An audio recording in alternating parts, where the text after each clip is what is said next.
7টি বৈশিষ্ট্যর কথা বলেছেন। 1 নাম্বার বৈশিষ্ট্য হচ্ছে قد أفلح المؤمنون الذين هم في صلاتهم خاشعون। 1 নাম্বার বৈশিষ্ট্য হচ্ছে قد أفلح المؤمنون, তারাই সফলকাম মুমিন। মুমিন কারা? যারা আল্লাহ এবং তার আনিত দিনের উপরে বিশ্বাস স্থাপন করেছে। আল্লাহকে বিশ্বাস করলাম, নামাজ বিশ্বাস করলাম না, ঈমান থাকবে না। আমানতু বিল্লাহি ওয়া মালাইকাতিহি ওয়া কুতুবিহি ওয়া রুসুলিহি ওয়াল ইয়াউমিল আখিরি ওয়া কদরি খাইরিহি ওয়া শাররিহি মিনাল্লাহি তাআলা ওয়া বা'সি বা'দাল মাউত। এই 7টি বিষয়ের প্রতি আমাদের ঈমান আনতে হবে। আমরা মনে করি আল্লাহকে বিশ্বাস করলাম, নামাজ না পড়লেও হবে, সালাত না আদায় করলেও হবে। অথচ আল্লাহ সুবহানাহু ওয়া তাআলা 18 নম্বর পারায় এই সূরার মধ্যে বলতেছেন, আল্লাহ সুবহানাহু ওয়া তাআলা প্রথমেই বলতেছেন কদ আফলাহাল মুমিনুন আল্লাযীনা হুম ফি সলাতিহিম খাশিউন। 1 নাম্বার বৈশিষ্ট্য হচ্ছে সালাত তো আদায় করবেই, বিনয়ের সাথে, খুশুখুজুর সাথে, ভদ্রতার সাথে, নম্রতার সাথে সালাত আদায় করবে। 1 নাম্বার বৈশিষ্ট্য। তে আমরা যারা নামাজ না পড়ি তাদের অন্তর তো এরকম যে নামাজ না পড়লে কি হবে, আমি হলো ইমানদার মানুষ। এরকম লোক আছে না যে আমি নামাজ পড়ি না কিন্তু ইমানদার মানুষ। আসলে কি ইমান থাকে? নামাজ না পড়লে, সালাত না আদায় করলে ইমান থাকে? ইমান থাকে না। আল্লাহ সুবহানাহু ওয়া তাআলা বলতেছেন যে 1 নাম্বার বৈশিষ্ট্য, সে তো নামাজ পড়বেই। খাশিউনের অর্থ মুফাসসির কারকরা এক একজন এক একটা বলেছেন। যেমন ইমাম কুরতুবী রাহিমাহুল্লাহু আলাইহি বলেছেন যে নামাজের মধ্যে চোখে অবনত রাখা, নিচের দিকে রাখা। আমাদের সমাজে অনেকে আছে না, নামাজও পড়ে আবার দেখেন এই দিক সেদিক তাকায়, আছে না? আসে না? এরকম লোক নাই? দেখবেন যে নামাজ পড়ে দেখে যে হুজুর ঠিক মতো দাঁড়াইলো কিনা, আছে না? হুজুর কেমন কাপড় পরলো, দেখবেন যে আপনার একবারে ডান পাশে দাঁড়াইছে, তারপরে মনে করেন যে নামাজে দাঁড়ায় ওই দিকে তাকায় যে হুজুর কি কাপড় পরলো, একটু দেখি কোন কালারের কাপড় পরলো। নামাজ থাকবে, খুশুখুজুর সাথে নামাজ পড়তে হবে। প্রিয় হাজিরিন, কাতাদা রাহিমাহুল্লাহু আলাইহি বলেছেন যে অঙ্গ প্রত্যঙ্গকে নড়াচড়া না করা। আমাদের অনেকে আছে না এরকম করে দাঁড়াইয়া খুশুখুজুর অর্থ হচ্ছে, কাতাদা রাহিমাহুল্লাহ হলো একজন ইমাম, তিনি বলেছেন যে অঙ্গ প্রত্যঙ্গ নড়াচড়া না করা। আমাদের অনেকেই আছে যে আপনার ওই নামাজের মধ্যে ফোন দিয়া কয় না হ্যালো নামাজে আছি, আবার ওইভাবে হাত তুলে ফেলে। তাহলে কি নামাজ হবে? খুশুখুজুর সাথে নামাজ পড়তে হবে। 1 নাম্বার শর্ত কি? ওয়াল্লাযীনা হুম ফি সলাতিহিম খাশিউন। 1 নাম্বার শর্ত হচ্ছে খুশুখুজুর সাথে নামাজ পড়তে হবে, বিনয়ের সাথে নামাজ পড়তে হবে। মুমিনের 1 নাম্বার বৈশিষ্ট্য হচ্ছে খুশুখুজুর সাথে নামাজ পড়তে হবে। প্রিয় হাজিরিন, 2 নাম্বার বৈশিষ্ট্য হচ্ছে ওয়াল্লাযীনা হুম আনিল লাগবি মুরিদুন। 2 নাম্বার বৈশিষ্ট্য হচ্ছে অনর্থক কথাবার্তা থেকে। আর যারা অনর্থক কথাবার্তা থেকে বেঁচে থাকে, এর পরিপ্রেক্ষিতে মুফাসসির কারকদের বিভিন্ন মত রয়েছে। আব্দুল্লাহ ইবনে আব্বাস রাহিমাহুল্লাহু আলাইহি বলেন আনিল লাগবি মুরিদুন অর্থাৎ হচ্ছে অশ্লীল কথাবার্তা থেকে বিরত থাকা। আনিল লাগবি মুরিদুন মানে হচ্ছে অশ্লীল কথাবার্তা। আমাদের সমাজে আছে না অনেকেই শুধু মনে করেন গালি দিয়ে ফেলে, আছে না? ইমাম কুরতুবী রাহিমাহুল্লাহু আলাইহি বলেন আপনার গীবত করা, পরনিন্দা করা। প্রিয় হাজিরিন, আপনারা একটা জিনিস চিন্তা করে দেখুন, মৃত মানুষকে পোস্টমর্টেম করা হয় মেডিকেলে। মৃত মানুষকে পোস্টমর্টেম করা হয় কোথায়? মেডিকেলে। আর জীবিত মানুষকে পোস্টমর্টেম করা হয় কোথায় জানেন? জীবিত মানুষকে পোস্টমর্টেম করা হয়, ময়নাতদন্ত করা হয়, সেটা হচ্ছে চায়ের স্টলে। ঠিক কিনা? মিথ্যা বললাম? আপনার যত আজগবি কথা আছে, মনে করেন যে ধরেন আমাকে নিয়ে আলোচনা করতেছে, কাইটে নারী বুড়ির ভিতরে ঢুইকে আমার বউর কি আছে, আমার হলো মেয়ের কি আছে, আমার বাবার কি আছে, আমার শ্বশুরের কি আছে, এই সমস্ত পরনিন্দা করা শুরু করে কিনা? আল্লাহ রাসূল সাল্লাল্লাহু আলাইহি ওয়াসাল্লামের কাছে ওহী আসলো ওয়াল্লাযীনা হুম আনিল লাগবি মুরিদুন। 2 নাম্বার বৈশিষ্ট্য হচ্ছে মুমিনের 2 নাম্বার বৈশিষ্ট্য হচ্ছে সে অনর্থক কথাবার্তা থেকে বিরত থাকবে। বেহুদা কথাবার্তা থেকে বিরত থাকবে। প্রিয়রে হাজিরিন, ইমাম কাতাদা রহিমাহুমুল্লাহু আলাইহি বলেন, ইমাম কাতাদা রহিমাহুমুল্লাহু আলাইহি বলেন, এই আনিল লাগবি মুরিদুনের আরেকটি অর্থ হচ্ছে গান বাজনা করা।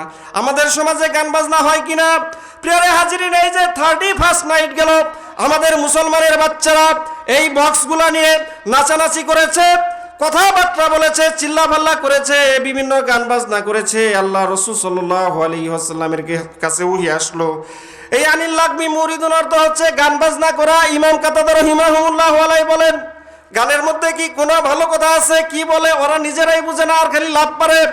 এইটা হচ্ছে মুমিনের 2 নাম্বার বৈশিষ্ট্য, আনিল লাগবি মুরিদুন, অনর্থক কথাবার্তা থেকে বেঁচে থাকবে। 3 নাম্বার বিষয় হচ্ছে ওয়াল্লাযীনা হুম লিয-যাকাতি ফাইলুন, যারা যাকাত প্রদান করে। প্রিয় হাজিরিন, যাকাতের অর্থ এইখানে মুফাসসিররা 2টা ভাগ করেছেন। 1 নাম্বার ভাগ করা, 1 নাম্বার হচ্ছে যাকাত দেওয়া। এই যে আমরা যে যাকাতকে বুঝি, টাকা থেকে যাকাত দেওয়া, ধান থেকে যাকাত দেওয়া, শস্য থেকে যাকাত দেওয়া। আরেকটি হচ্ছে স্বর্ণ অলংকার থেকে যাকাত দেওয়া, এটা হচ্ছে একটি। কিন্তু কোন মুফাসসির কারক বলেছেন এটি যেহেতু 2য় হিজরিতে নাজিল হয়েছে আর যাকাতের আয়াত 6ষ্ঠ হিজরিতে নাজিল হয়েছে, এই জন্যে এটার আরেকটি অর্থ হচ্ছে অন্তরকে পবিত্র রাখা। যেহেতু জাকাত দিলে মাল পবিত্র হয়, তেমনি ভাবে অন্তরকে পবিত্র রাখার অন্যতম একটি কাজ হচ্ছে লিয-যাকাতি ফাইলুন। কোন তাফসীর কারকদের মতে 2টি অর্থ এনেছেন। তো আমরা সাধারণভাবে যদি যাকাতও বুঝি, এই সমাজে অনেক মানুষ যাকাত দেয় না। যাকাত হয়েছে কিন্তু যাকাত দেয় না। কিন্তু মুমিনের 3 নম্বর বৈশিষ্ট্য হচ্ছে যাকাত দেওয়া। আমরা ইমানদার দাবি করি কিন্তু যাকাত প্রদান করি না, মুমিন হব? যাকাত দেই না, মুমিন দাবি করি। প্রিয় হাজিরিন, 4 নাম্বার বৈশিষ্ট্য হচ্ছে ওয়াল্লাযীনা হুম লিফুরুজিহিম হাফিজুন। 4 নাম্বার বৈশিষ্ট্য হচ্ছে যারা নিজের লজ্জাস্থানকে হেফাজত করে। প্রিয় হাজিরিন, আমাদের লজ্জাস্থানের হেফাজতের অনেকগুলো মাধ্যম রয়েছে। আল্লাহ রাসূল সাল্লাল্লাহু আলাইহি ওয়াসাল্লাম বলেন, আন সাহাল ইবনে সাদ রাদিয়াল্লাহু তাআলা আনহু قال, যে ব্যক্তি 2টি জিনিসের জিম্মাদার হবে, আমি রাসূল সাল্লাল্লাহু আলাইহি ওয়াসাল্লাম তার জন্য জান্নাতের জিম্মাদার হব। সুবহানাল্লাহ। আল ফামু, 1 নাম্বার হচ্ছে মুখ রসনা, 2 নাম্বার হচ্ছে ওয়াল ফারজু, অর্থাৎ 2 রানের মধ্যবর্তী স্থানে। এই 2টি জিনিসকে এই 2টি জিনিসের যে ব্যক্তি জিম্মাদার হবে, আমি রাসূলুল্লাহ সাল্লাল্লাহু আলাইহি ওয়াসাল্লাম তার জন্য জান্নাতের জিম্মাদার হব। সুবহানাল্লাহ। কারণ হচ্ছে মুখ দিয়ে এই 2টা কথা বললো কেন? মুখ দিয়ে ফাহিশা কথা বেশি হয়, আর লজ্জাস্থান দিয়ে আমরা অপরাধ বেশি করি। আমাদের যুবকরা কবিরা গুনাহ করে, এর জন্য কিন্তু সমাজ, রাষ্ট্র এবং পরিবার দায়ী থাকবে। আমরা খালি যুবকদের দোষ দিলে হবে না। আজকে যেমন এই যে একটা বিয়ে পড়াইলো, বললো যে হয় নাই, বয়স হয় নাই, 21 বছর হয়েছে, বয়স হয় নাই। এটা রাষ্ট্রীয় একটা আইন। কিন্তু আমাদের বাচ্চা কাচ্চা যখন মনে করেন 10 বছরে যখন কোর্টে যে বিয়ে পড়ায়, তখন কিন্তু ঠিকই কয় বয়স ঠিক মতো হয়েছে, তখন আর সমস্যা হয় না। যখন কাজীরা পড়ায় আর আমরা হুজুররা পড়াই, তখন সমস্যা হয় খালি, তখন খালি বয়স দেখে। প্রিয় হাজিরিন, বয়সটা হচ্ছে এই বিবাহের বয়সটার জন্য আমরা নিজেরাও দায়ী। আমরা আমাদের বাচ্চাদেরকে দরকার রাষ্ট্রীয়ভাবে কাবিন ছাড়া হুজুর দিয়ে বিয়ে পড়াই দেব, একটা এই ধার্য থাকবে আর কি, মহারণা ধার্য থাকবে। যখন সময় হবে যদি রাষ্ট্রীয় কাজ করতে যাই, ওইটা মনে করেন যে ধরেন 2 লাখ টাকা কাবিন করলেন, তাহলে আমরা আগে বিয়ে দিয়ে দিলাম। মনে করেন ছেলের বয়স 20, মেয়ের বয়স 16 দিয়ে দিলেন, তাহলে রাষ্ট্রীয়ভাবে আমরা আটকা পড়াটা, তাহলে আমরা দিয়ে দিলাম কিন্তু কাবিনটা পরে করলাম, সমস্যা আছে? আমার ছোটো ভাইরে তাই করছে, ওর বয়স হয় নাই, ওর ওয়াইফেরও বয়স হয় নাই, কিন্তু বিয়ে করাই দিছি, কাবিন এখন পর্যন্ত করি নাই। কাবিন যখন বয়স হবে তখন করাবো। এর জন্য কিন্তু আমরা দায়ী থাকবো। আমার ভাই, আমার বোন, আমার স্ত্রী, আমার বাবা মা যদি বাচ্চাদেরকে সংরক্ষণ না করতে পারি, খালি কবিরা গুনাহ কিন্তু আর হবে না। এর জন্য আমরাও দায়ী থাকবো, কারণ আমাদের সমাজ বিবাহটাকে কঠিন করেছে আর জেনাটাকে সহজ করছে। যা ঘোরাঘুরি কর, সমস্যা নাই, কিন্তু বিয়ে করবার গেলে খাওয়াবি কি? আপনার স্ত্রীর ছেলের বউ তো মনে করেন হাতি, মনে করেন যে সারাদিন করে খালি খাই বই। এটা ভাবা উচিত নয়। সম্মানিত হাজিরিন, আমাদেরকে হেফাজতে শুধু ওদেরকে বললে হবে না, হেফাজত হবে, আমাদের হেফাজতের ব্যবস্থা করে দিতে হবে। এটা কয় নাম্বার বৈশিষ্ট্য?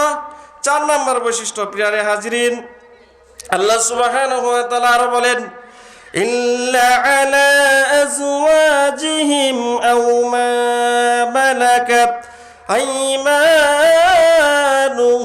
ফাইন্নাহুম গায়রু মালুমিন। তারা ব্যতীত তাদের কাছে গেলে সমস্যা নাই। নিজের স্ত্রী এবং দাস যারা ছিলেন, দাস প্রথা তো এখন নাই, নিজের স্ত্রীর কাছে গেলে আর সমস্যা নাই, আর দাসদের কাছে গেলেও সমস্যা নাই, কিন্তু দাস প্রথা তো এখন নাই। এখন আমরা মনে করি যে এই যারা বাড়িতে কাজ করে তারা কিন্তু ওই রকম দাস না, তাদের কিন্তু সমস্ত ব্যয়ভার আমরা গ্রহণ করি না, এই জন্য দাসের কাছে আর যাওয়ার সুযোগ নেই। প্রিয় হাজরিন, আল্লাহ সুবহানাহু ওয়া তাআলা বলেন, ফামান ইবতাগা ওয়ারা'a যালিকা ফাউলাইকা হুমুল আদুন ওয়াল্লাযীনা হুম লিআমানাতিহিম ওয়াহদিহিম রাউন। মুমিনের আরেকটি বৈশিষ্ট্য থাকবে, তারা আমানত রক্ষা করবে। প্রিয় হাজিরিন, আমাদের কাছে যদি কেউটা মনে করেন যে 5,000 টাকা দিয়ে রাখলাম, ভাঙা চুরা নষ্ট করে ফেলে, সময় মতো আর পাই না। আবার যদি ধার দেই, কথা থাকে যে সামনে শনিবারে দিব, লাউহাটির হাটে বাজার করতে হবে, লাউহাটির হাটে বাজার করতে হবে, তখন আর দেই না। এগুলি আমানত নষ্ট করা হলো না। মুমিনের বৈশিষ্ট্য হচ্ছে আমানত সে রক্ষা করবে। প্রিয় হাজরিন, আল্লাহ সুবহানাহু ওয়া তাআলা আবার বলতেছেন, ওয়াল্লাযীনা হুম আলা সালাওয়াতিহিম ইউহাফিজুন। যারা সালাতে যত্নবান। আচ্ছা, প্রথমেও সালাতের কথা বললো, 7 নম্বরেও সালাতের কথা বললো, তাহলে গুরুত্বপূর্ণ না? একবার বললেই তো হইতো। এখন বৈশিষ্ট্যই 7টা। প্রথম বৈশিষ্ট্য সালাত আদায় করতে বললো বিনয়ের সাথে, আবার 7ম বৈশিষ্ট্য সালাত আদায় করতে বললো হেফাজত করার সাথে। প্রিয় হাজরিন, ইমাম কুরতুবী রাহিমাহুল্লাহ আলাইহি বলেন, এই সালাত আদায়ের অর্থাৎ হচ্ছে প্রথম ওয়াক্তে সালাত আদায় করে, মানে আউয়াল ওয়াক্তে সালাত আদায় করা। এটা ইমাম কুরতুবীর কথা।